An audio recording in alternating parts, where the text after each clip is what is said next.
Bonjour à tous, dernier point de Tout commence ici. Notre actualité du jour portera sur Tout commence d'ici, spoiler, Laetitia a des ennuis, Carla culpabilise.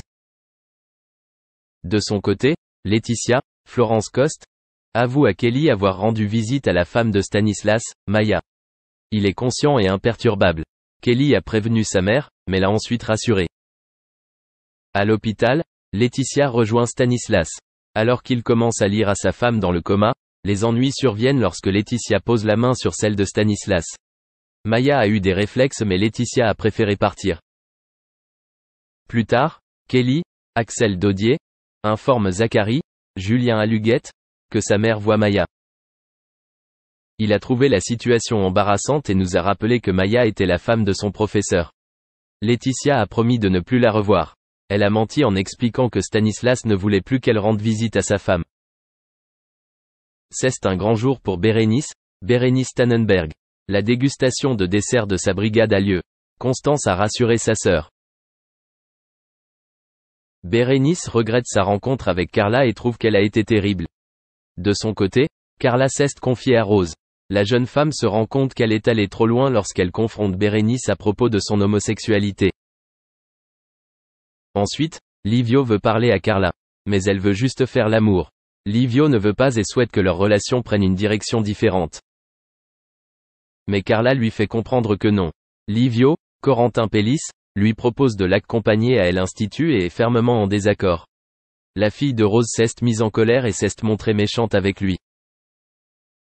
De son côté, Bérénice accusait Ethan, Rick Cleveux, d'avoir dit à Carla qu'elle était gay. Mais le fils de Cardone assure que ce n'est pas le cas. Bérénice donne alors des instructions à la brigade. Merci d'avoir regardé et à la prochaine vidéo. N'oubliez pas de vous abonner à notre chaîne. En attendant, dites-nous ce que vous en pensez dans la section commentaires ci-dessous. Au revoir. Puis il a passé son brevet de pilote, commence-t-il par expliquer. Et d'ajouter, il était prévu qu'il le fasse dans l'Oregon, mais la crise sanitaire l'a retenu en France et tout s'est fait ici. Il a appris à Tossu le Noble chez Trimaille, qui forme beaucoup de pilotes de ligne.